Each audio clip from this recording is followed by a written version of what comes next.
하나님의 말씀은 열왕기하 19장 20절에서 31절까지 우선 37절까지 보겠는데 먼저 잘라서 31절까지 보겠습니다. 아모스의 아들 이사야가 히스기야에게 보내 이르되 이스라엘 하나님 여호와의 말씀에 너가 아수르 왕 산헤립 때문에 내게 기도하는 것을 내가 들었노라 하셨나이다. 여호와께서 아수르 왕에게 대하여 이같이 말씀하시기를 처녀딸 시온이 너를 멸시하며 너를 비웃으며 딸 예루살렘이 너를 향하여 머리를 흔들었느니라. 너가 누구를 꾸짖었으며 비방하였느냐? 누구를 향하여 소리 높였으며 눈을 높이 떴느냐? 이스라엘의 거룩한 자에게 그리하였도다. 내가 사자들을 통하여 주를 비방하여 이르기를 내가 많은 벽걸을 거느리고 여러 산 꼭대기에 올라가며 레바논 깊은 곳에 이르러 높은 백향목과 아름다운 잣나무를 베고 내가 그 가장 먼 곳에 들어가며 그 동산의 무성한 수풀에 이르리라. 내가 땅을 파서 이방의 물을 마셨고 나의 발바닥으로 애굽의 모든 강을 말렸노라 하였더라. 내가 듣지 못하였느냐? 이 일은 내가 태초부터 행하였고 옛날부터 정한 바라. 이제 내가 이루어 너로 견고한 성들을 멸하여 무너진 돌무더기가 되게 함이니라.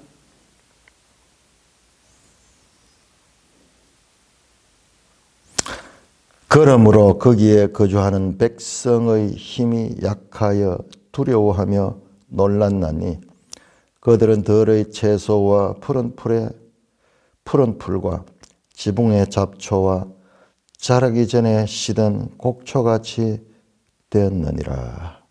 내 거처와 내 출입과 내가 내게 향한 분노를 내가 다 아노니 너가 나에게 향한 분노와 너의 교만한 말이 나의 귀에 들렸도다.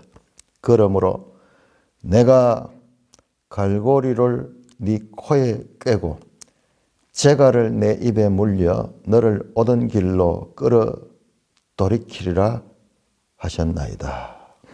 또 내게 보일 징조가 이러하니 너희가 금년에는 스스로 자라난 것을 먹고 내년에는 그것에서 난 것을 먹되 제3년에는 심고 거두며 포도원을 심고 그 열매를 먹으리라. 유다족 속 중에서 피하고 남은 자는 다시 아래로 뿌리를 내리고 위로 열매를 맺으리라. 남은 자는 예루살렘에서부터 나올 것이요 피어난 자는 시온산에서부터 나오리니 여호와 열심히 이 일을 이루리라 하셨나이다 하니라. 예, 거기까지 우선 잘라보세요. 오늘 이 하신 말씀은 이사야 선지자가 이름이 비슷하죠. 이사야, 히스기야. 이사야 선지자가 히스기야 왕에게 두 번째로 하나님의 신탁, 하나님이 선지자를 통해서 말씀하신 것을 전해주는 내용입니다. 첫 번째로 전해줬던 내용은 19장에서 그 19장 6절부터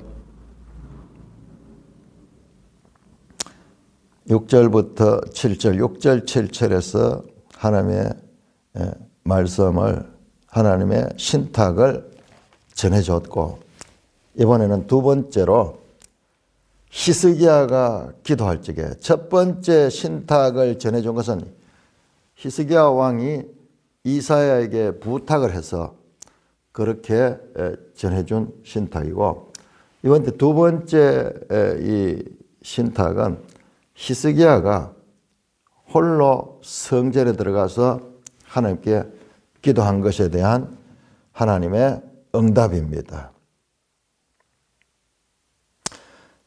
20절입니다. 이스라엘 하나님 여호와의 말씀이 너가 아수르 왕 산헤립 때문에 나에게 기도하는 것을 내가 들었노라 하셨나이다.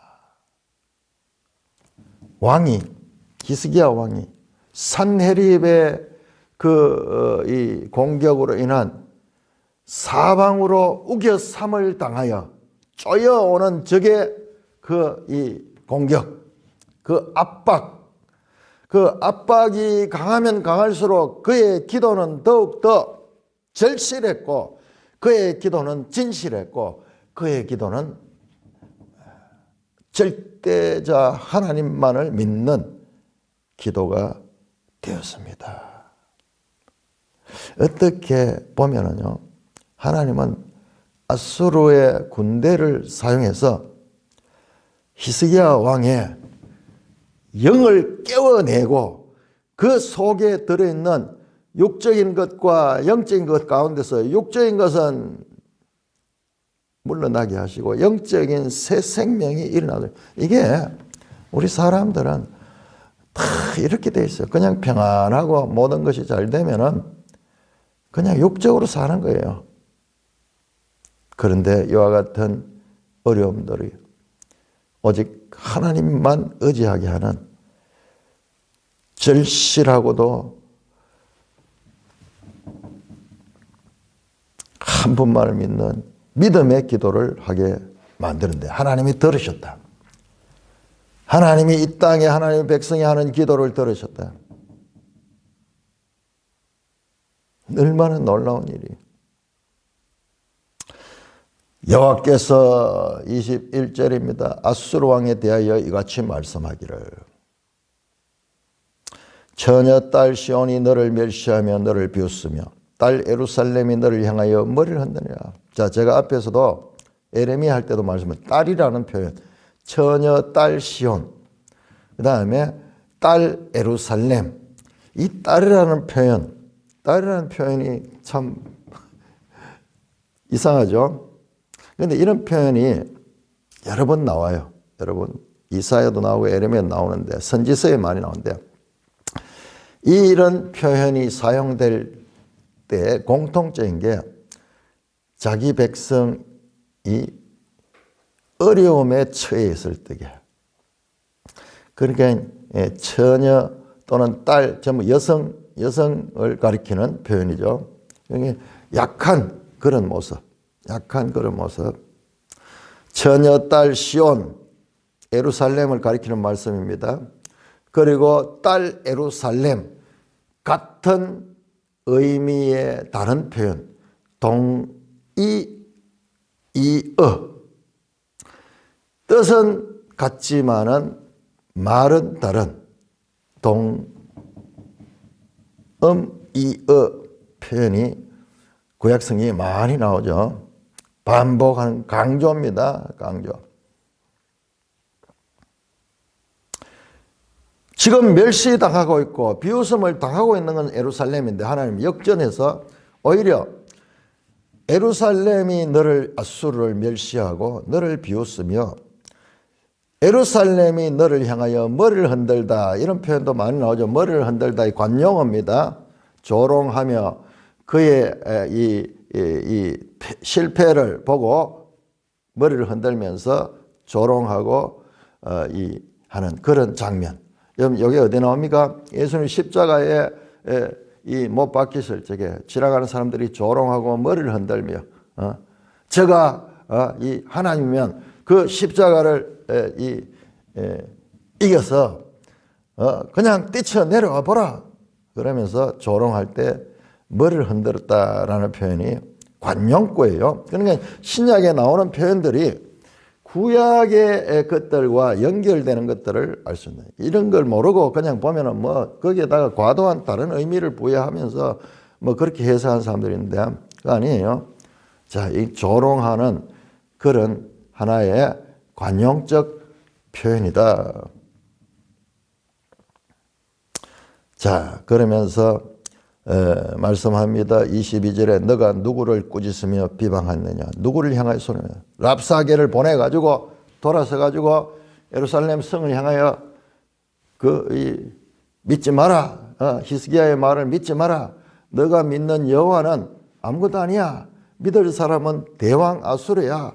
그러면서 그 예루살렘을 향하여 조롱하고, 또한 산헤립 아수르 왕이 편지를 써가지고 이 히스기야에게 항복하라고 하는 그런 내용들을 합쳐서 하나님의 백성에게 한 아수르의 조롱과 모독, 비방, 이것을 누구를 향하여 꾸짖느냐, 누구를 향하여 소리 높였느냐, 누구를 향하여 눈을 높이 들었떴느냐, 눈을 부라리면서 막 이렇게 협박하는 그런 장면을 가리키죠. 너희가 히스기야의 나라를 향하여 한 것이면 그거는 곧 나를 위하여 나에게 한 것이다. 나에게 한 것이다. 이스라엘의 거룩한 자, 카도시 이스라엘, 이스라엘의 거룩한 자에게 그다. 하나님께 한 것이다. 하나님의 백성에게 한 것은 곧 하나님께 한 것이다. 23절입니다. 너가 아수르를 가리킵니다. 너가 사자들을 통하여 주를 비방하여, 랍사게가 그 아수르 왕의 이 대리인이었죠. 대리인. 그를 통해서 주를 비방하며 이르기를, 내가 많은 병기를 거느리고 여러 산 꼭대기에 올라가며 레바논 깊은 곳에 이르러 높은 백향목과 아름다운 잣나무를 베고. 이것은요, 참 이 레바논에 이 삼림은 유명하잖아요. 유명하죠. 성경에 레바논의 백향목. 자, 이것들을 자기가 다 베었다는 거예요. 자기가 다 베었다. 내가 힘을 가지고 그 거대한 나무들을 내가 정복해서, 그래서 내 마음대로 다 베고, 또한 내가 아수르 왕입니다. 가장 먼 곳에 들어가며 그 동산의 무수한 수풀에 이르리라. 그 모든 것을 다 정복하고 끝까지 들어가고, 그 동산에 무성한 숲을 있는 까지 정복했다. 24절입니다. 계속이면 내가 땅을 파서 이방의 물을 마셨고 나의 발바닥으로 애굽의 모든 강들을 말려놓으라 했다. 아수르 군대가 가는 곳마다 정복하고 마침내 아수르의 애굽의 모든 강을 말렸다. 다 정복했다는 거예요. 다 정복했다. 우리가 봤죠? 지도에 보니까는 그 아수르가 저 메소포타미아 티그리스 쪽에서 시작해가지고 동서남북으로 쫙 해서 온 땅을 지배한다. 그것은 자기 힘으로 내가 했다. 그렇게 말씀하고 있습니다. 그런데 하나님께서 그 아수르 왕을 향하여 이렇게 말합니다. 너가 듣지 못하였느냐. 아수르 왕이 말합니다. 아수르 왕이여 너가 듣지 못했냐.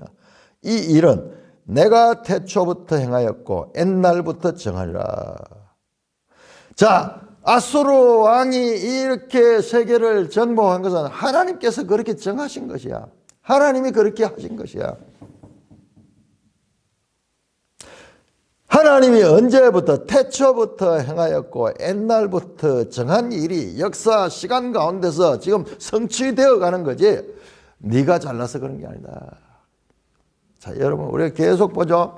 하나님의 절대 주권.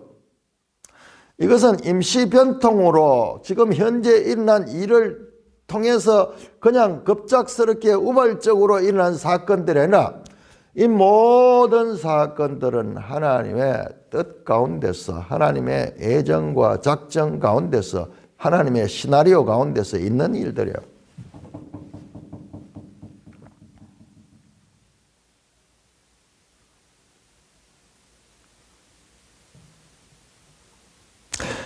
이제 내가 이루어 너로 견고한 성들을 멸하며 무너진 돌무더기가 되게 하려다. 하나님께서 이제는 아수르를 쳐서 아수르의 견고한 성들을 멸하며 아수르가 무너진 돌무더기가 되는 거예요. 그가 때까지 주변 나라들을 정복했던 것 같이 이제 역전으로 아수르가 그런 일을 당하게 할 것이다. 그보다는 반대로요. 하나님이 너를 견고한 성들을 주변 나라들을 다 멸하게 했고 무너진 그 나라들을 다 황폐하게 시켰던 것은 내가 너로 했다. 지금 아수르가 세계를 정복한 이 모든 것은 하나님이 하신 일이다. 하나님의 세계 경영의 프로그램 가운데 아수르는 도구로서 하나님의 몽둥이와 하나님의 막대기로서 사용됐다 하는 말씀입니다. 그러므로 하나님이 아수르를 그렇게 들었기 때문에 거기에 거주하는 백성의 힘이 약하여 두려워하며 놀라나니 그들은 채소와 푸른 풀과 지붕의 잡초가 자라나기 전에 시든 곡초가지네. 그래서 파죽지세로 그들이 공격할 수 있는 것은 하나님이 아수르를 들었었고 그 다음에 이방의 그 열방의 나라 아수르에서 지배하는 나라들이 두려움과 놀라움과 마치 이 풀이 마른 것처럼 여러분 채소나 푸른 풀이나 뭐 잡초 이런 거는 뭐 보면은 대단해요. 비 놓으면은 양이 되게 많은 것 같지만 이걸 베어가지고 쌓아 놓으면은 며칠이 지나면 숨이 푹 죽어버리고 무게도 무겁지 않아요. 엄청나게 큰 그런 이 덩어리도 이렇게 잡초 말랐는 거는 들으면은 가볍습니다. 이 다 말라버리면 아무런 무게감이 없어요.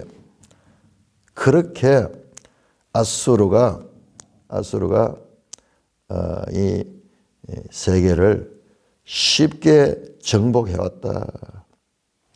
27절입니다. 너의 거처와 너의 출입과 내가 나에게 향한 분노를 내가 다 아노라. 하나님은 아수르를 다 알고 있습니다. 너가 내게 향한 분노와 내 교만한 말이 내 귀에 들렸다. 나왔죠? 앞에서 랍사에게 맞아 여호와가 누구간데 아수르 대항의 힘을 벗어날 수 있느냐. 너가 믿는 여호와는 다른 이방의 신들과 똑같이 아수르 대항 앞에 굴복할 수 없어서 그 하나님에 대한 모독을 하나님이 들었다. 네 교만한 말. 자기 마음대로 세상이 지배되고 자기 마음대로 정복이 되니까는 마음이 얼마나 교만해지겠네. 내가 힘이 있어서 그렇다. 내가 잘나서 그렇다. 내가 똑똑해서 그렇다. 그것이 하나님의 귀에 들렸다. 참을 때까지 참아주는데 그러나 하나님이 이제 일어나셔서 그 교만을 꺾을 때가 됐다. 그러므로 내가 하나님께서 갈고리를 네 코에 꿰고 재갈을 내 입에 물려 너를 오던 길로 끌어 돌이키리라 하셨나이다. 갈고리를 통해 가지고 바다의 물 속에 강에 있는 고기 같은 거 갈고리로 탁 걸어 가지고 당기면은 육지에 끌어올리면은 힘을 못 씁니다. 아무리 물 안에서 큰 것도 끌어올려 놓으면은 힘을 못 써요. 재갈을 내 입에 물려 그 입을 그렇게 그 말을 재갈 물리듯이 그렇게 해서 너를 오던 길로 끌어 돌이키라. 자, 이 표현도 관용적인 표현입니다. 우리 한번 볼까요? 에스겔 38장. 그럼 성경을 많이 읽어두면은 여기에 어디서 나왔던 말씀이다. 자, 그렇게 보면은 이거는 하나님이 이 대적자들을 치리할 적에 행하신 하나의 관용적 표현입니다. 38장 4절 3절에 보죠. 로스와 메섹과 두발 왕 고가 내가 너를 대적하여 너를 돌이켜 갈고리로 네 아가리를 깨고 네 말과 기마병 곧 온 군대를 끌어내래. 갈고리로 마치 물고기를 잡아가지고 낚시 바늘이 갈고리잖아요. 그걸 가지고 탁 끌어내듯이 꼼짝하지 못하죠. 갈고리에 딱 걸리면은 그렇게 끌어낸다. 하나님 앞에 이 대국이었던 아수르는 아무것도 아닙니다. 아무것도 아니에요. 그래서 오던 길로 돌이키라 하셨나이다. 또 그뿐만 아니라 또 너게 보일 징조가 일하다. 자, 징조라는 표현이 나오는데 이게 아주 중요한 표현이에요.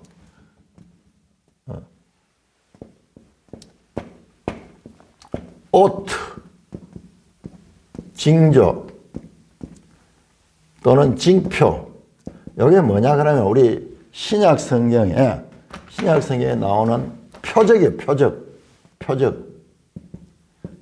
표적이 무엇이냐 할 때 이 표적을 보여달라 하고 표적하죠. 하나님이 이 약속이 하나님이 하신 말씀이 어떻게 이 표적을 보여달라 할 때 그 표적이에요. 표적, 징조, 옷, 표적. 이 영어로 사인이 사인. 자, 우리가 이 사인을 보면은 이게 남자 화장실이구나, 얘가 여자 화장실이구나 탁 사인을 보고 알죠. 사인 신호등 보면은 초록색이면은 가는구나, 빨간색이면 서는구나, 이런 사인입니다. 사인. 그런데 이 사인에 관한 이야기가 지금 누굽니까? 이사야가 하죠. 여러분 이게 이사야 7장 7절인가? 아하스의 징조.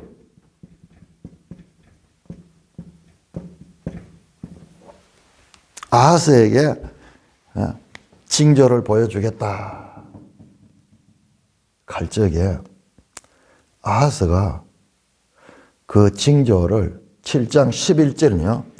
7장 11절과 이 17절입니까? 자, 우리 한번 찾아볼까요? 자, 우리는 지금 열왕기를 통해 가지고 열왕기뿐만 아니라 이사야서의 배경, 이사야서를 우리가 제대로 이해하는데 아주 중요한 교두보를 가지게 됩니다. 이사야 7장 11절.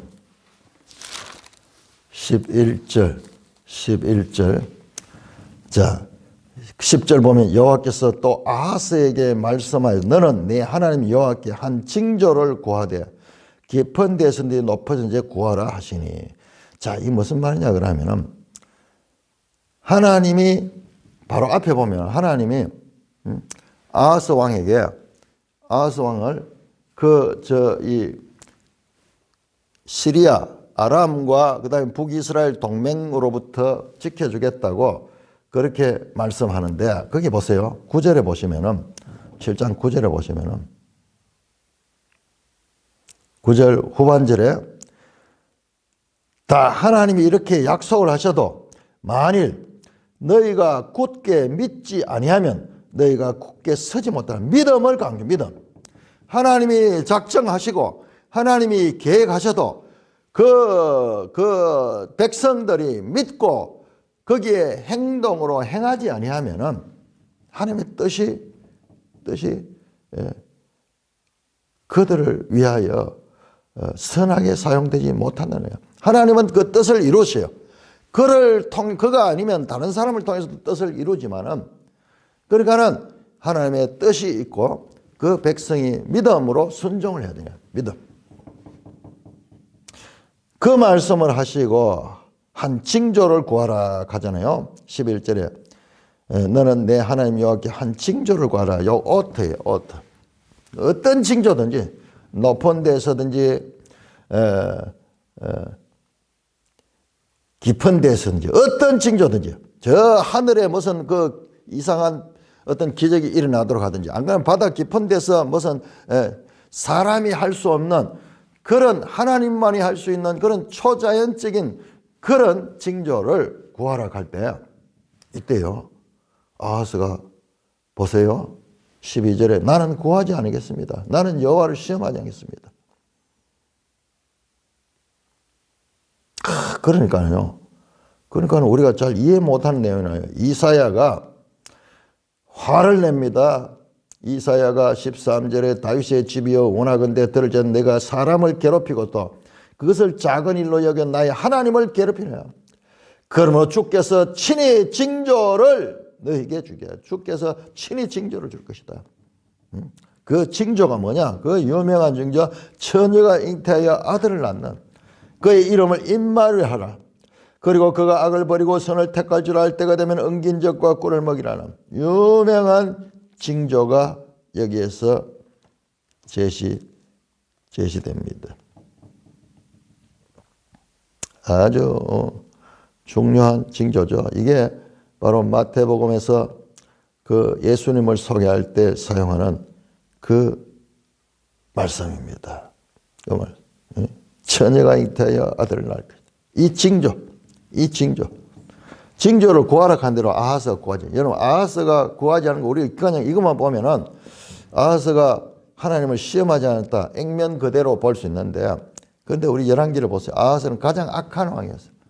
이것조차도 구하지 아니하는 그와 같은 악한 왕이었고, 그는 다른 신을 믿고 있는 거예요. 다른 신들을 믿고 있는, 그렇기 때문에 여호와를 거부하는 거예요. 거부하는 겁니다.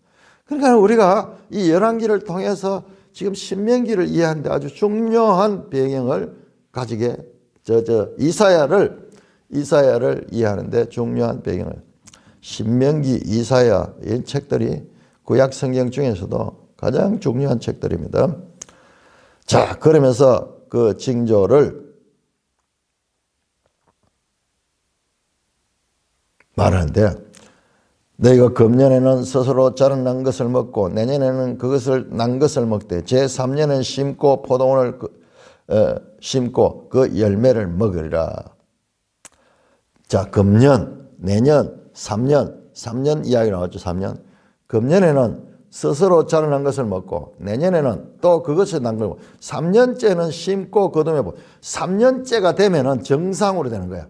정상으로 심고 그 다음에 그렇게 농사에서 그것을 열매를 먹는 게 이게 정상인데 지금 비상사태잖아요. 전쟁 상태잖아요. 예루살렘에 갇혀가지고 공경하는 사람들이 주변을, 예루살렘 성 안에는 농토가 없고 성 밖에 있거든요. 고대 국가들의 성을 보면은 성 밖에 농토가 있어. 그래서 일은 좀 밖에서 하고 그 다음에 저녁이 되면 성 안으로 들어와서 성 안에서 보호를 받는 거예요. 자, 그러니까는 지금 이 성 밖이 짓밟히니까는 농토가 없는 거야. 그러니까 먹을 것이 없는 거예요. 그래서 제대로 난 것, 그런 거 먹고, 그 다음에 그 피해로 인해 가지고 내년까지도 제대로 농사를 짓지 못하고 그냥 자생적으로 잡초도 제거하지 못하고 뭐 그런 걸 먹는. 그러니까는 이와 같은 비정상적인 시대가 그렇게 3년째 되면은 이제 제대로 될 것이다 라는 징조를 말씀합니다. 30절입니다. 유다 족속 중에 피하고 남은 자는 다시 아래로 뿌리를 내리고 위로 열매를. 여러분 보세요. 유다 족속 중에 남은 자 이야기 나오죠. 남은 자. 자, 요 남은 자가 이사야서의 주제 가운데 하나가 바로 이 남은 자잖아요. 남은 자 사장. 남은 자. 자, 유다족이 피하고 남은 자는 다시 아래로 뿌리를 내리고 위로 열매를. 정상적으로 된 거예요. 다시 아래로 뿌리를 내리고, 자, 나무가 밑으로 뿌리를 내리죠. 그 뿌리가 튼튼해야지 나무가 나중에 열매를 맺을 수 있겠죠. 이와 같이 정상 상태로 이 남은 자들이 이제 회복이 된다는 말씀입니다.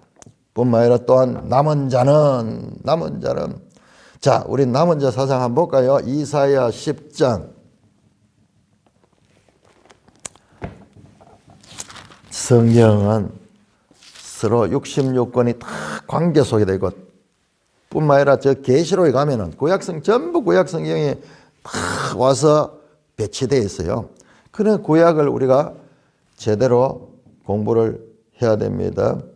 그러니까 하나님은 지금 우리에게 이 66권이라는 책을 주셔가지고 어느 한 책도 소홀히 볼 수 없도록 그렇게 주셨어요. 그래야지 나중에 계시록도 제대로 이해되는데, 근데 많은 경우에 보면은 성경을 편식하는 거예요. 다니엘서만 깊이 연구를 하고 무슨 스가랴서만 깊이 연구를 한다든지요. 이런 식으로 가면 안 되는 거예요. 전부 골고루 역사서, 선지서 다 골고루 봐야 됩니다. 자꾸 하나만 강조해버리면 하나님의 전체 뜻을 놓쳐버린 거예요. 자, 그래서 이사야 10장 20절 그날에 이스라엘의 남은 자와 야곱 족속의 피난한 자들이, 남은 자 사상이 나오죠. 21절 남은 자 곧 야곱의 남은 자가 능하신 하나님께로 돌아올 것이다. 22절 이스라엘이여 네 백성이 바다의 모래 같을지라도 남은 자만 돌아오니 넘치는 공의로 파멸이 작정되어 있다. 그 이스라엘 백성들 가운데서 남은 자만 구원을 받는다는 그와 같은 사상이 여기서도 나와요. 그러니까 여러분 보세요. 열왕기에 나오는 이사야와 이사야서에 나오는 이사야가 동일 인물이며 동일 주제를 다루고 있다는 이런 것을 발견할 때 우리는 전율을 느끼는 거예요. 전율을 느끼는 거예요. 이런 데서 성경을 깊이 아는 사람은, 이야, 이사야서만 보던 그 이사야가 열왕기에 그 역사 가운데서 활동하는 그 데서 나오는 그 말씀이 일치하고 있다. 그런 걸 볼 적에 우리가 성경에 더 성경의 진리성, 일치성, 무오성을 더욱더 확정하게 되는 거죠. 더욱더 확정돼요. 남은 자는 예루살렘에서부터 나올 것이요. 똑같네. 아까 거기도 이 말씀이 그대로 10장에 피하는 자는 시온산에서부터 나오니 여호와의 열심히 이 일을 이루리라. 여러분 놀라운 표현이 나옵니다. 여호와의 열심. 여러분 이런 표현이 여호와의 열심이라는 이런 표현. 열심이라는 게 이게 뭐냐면 퀴낙 하는 거예요. 퀴낙. 이게 영어로 질롯이 질투예요. 질투, 열심 이런 표현. 이 질투입니다. 질투. 퀴낙한 게, 네 하나님은 질투하는 하나님인즉 할 때 그 표현이에요. 퀴낙. 질로시. 그런데 우리는 이 질투라는 표현이 좀 부정적으로 쓰이는 경우가 많지만, 여러분 하나님의 질투는 뭐냐? 자기 백성들을 반드시 구원하시고 하나님의 뜻을 성취하는 그 열심, 여호와의 열심. 여러분 이런 표현이, 하나님은 이 열왕기를 통해서, 성경을 통해서 자신이 누구신가를 알려주시는 거예요. 이것도 마찬가지로 이사야서만 사용되는 표현입니다. 자, 이사야서 9장. 이사야 9장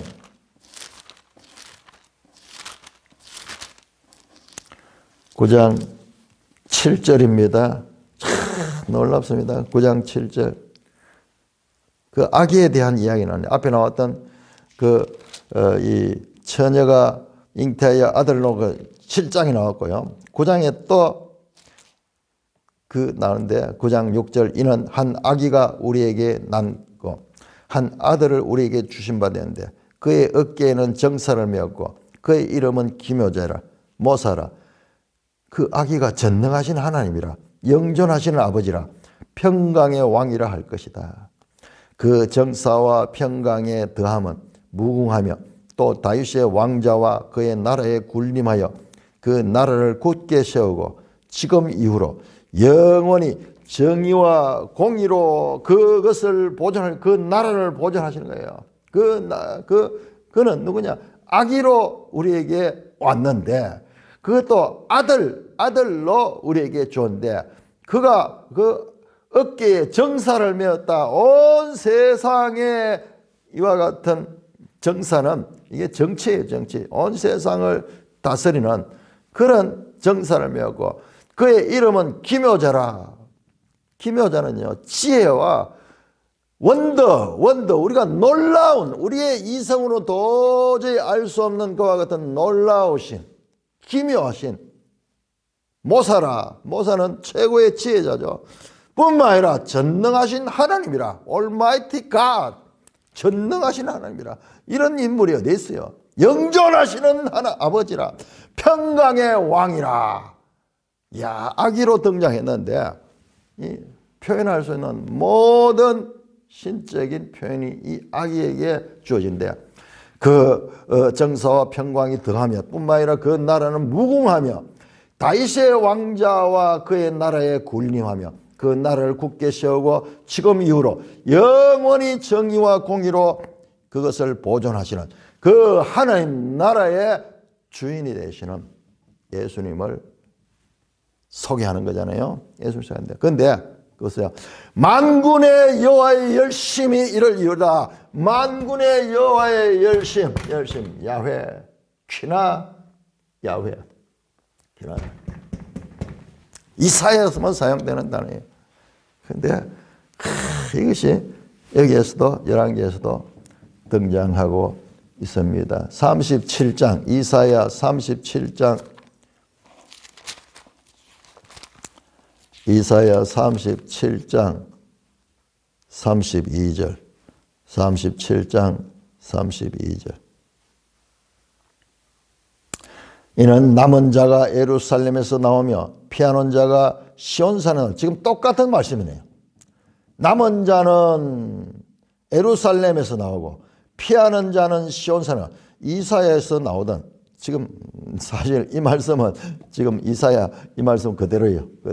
왜냐 이사야 36장에서 39장까지가 지금 열왕기 내용이 그대로 나오잖아요. 여호와의 열심. 자, 그러니까 이 여호와의 열심의 극치는 예수 그를 통하여 세상을 구원하시며 하나님 나라를 임하게 하시는 이것이 하나님의 궁극적인 하나님의 구원 경륜의 절정인데 이 일은 반드시 하나님이 이루시는 일이다. 자, 이어지는 내용 교독하겠습니다. 32절에서 37절까지 32절입니다. 그러므로 여호와께서 아수르 왕을 가리켜 이르시기를 그가 이 성에 이르지 못하며 이리로 화살을 쏘지 못하며 방패를 성을 향하여 세우지 못하며 치려고 토성을 쌓지도 못하고 오던 길로 돌아가고 이 성에 이르지 못하리라 하셨으니 이는 여호와의 말씀이시라. 내가 나와 나의 종 다윗을 위하여 이 성을 보호하여 구원하리라 하셨나이다 하였더라. 자, 여기까지만 끊겠습니다. 자, 그러니까 지금 신탁이 계속 이어지는 거예요. 신탁이 이어지는데 먼저 하나님께서 아수르가 물러갈 것을 말씀하시고 그 다음에 이제 그것이 그 예언대로 성취될 것을 지금 다시 말해요. 그러므로 여호와께서 아수르 왕을 가리켜 이르기를 그가 이 성에 이르지 못하면 지금 예루살렘을 18만 대군이 둘러싸고 있는데 그래도 이 성에 이르지 못하며 이로 화살도 쏘지 못하며 아니 멀리서는 화살을 쏠 수 있는데 화살도 쏘지 못하며 방패를 성을 향하여 세우지 못하며 밑에서 성으로 공격하는 건 방패를 대고 나와야 되는데 그렇지 못하는 거예요. 뿐만 아니라 토성도 쌓지 못하고 봤죠? 우리 이 공성전 성을 빼앗기 위한 전쟁을 하기 위해서는 절대적으로 공격자가 불리하죠. 높은 성에서 막 위에서 쏴야 되니까. 그래서 어떻게 합니까? 공격자들이 주위에다가 토성을 쌓는 거예요. 흙을 부어가지고 그 성으로 올라갈 수 있도록 하나의 길을 만드는 거예요. 길을 만들어요. 밑에서, 산 밑에서 뭐 도저히 할 수 없죠. 그러니까는 뭐 요즘 같으면 막 차량을 동원할 텐데 그때 당시에 막 이렇게 해가지고 옆으로 토성을 쌓아가지고 이렇게 공격하기 좋도록 그렇게 하는, 그것도 못하는 거야. 정상적으로 전쟁할 때 쓰는 그 방법이 사용되지 못하며 오던 길로 돌아가고 이 성에 이르지 못하리라. 지금 눈앞에 있는데 자기 땅으로 돌아가지 이 성에 이르지 못하고 돌아갈 것이다. 이는 여호와의 말씀이라. 도장을 찍는, 이게 하나님의 말씀이다. 이게 하나님의 말씀이다. 도장을 찍듯이 내가 나와 내 종 다윗을 위하여 이 성을 보호하며 구원하리라 하셨나이다 하였더라. 자, 여기까지가 이사야가 전하는 신탁입니다. 왜? 나의 종 나와 나의 종 다윗을 위하여 하나님 스스로 이 전쟁에서 그들을 쫓아내는 것은 하나님 스스로 하시는 거야. 뿐만 아니라 나의 종 다윗을 위하여 이 성을 보호하며 구원하리라. 이건 하나님의 일이야. 하나님의 일이야. 나와 나의 종 다윗을 위하여 이 성을, 이 다윗이 누구예요? 바로 이 지금 현재 다윗 왕조를 가리키는데 다윗 언약을 통해 가지고 이 다윗의 나라는 영원하리라 했던 하나님의 언약을 지키기 위해 이 성을 예루살렘을 보호하고 예루살렘을 구원하리라. 여기 구원하라는 단어가 야샤입니다. 야샤.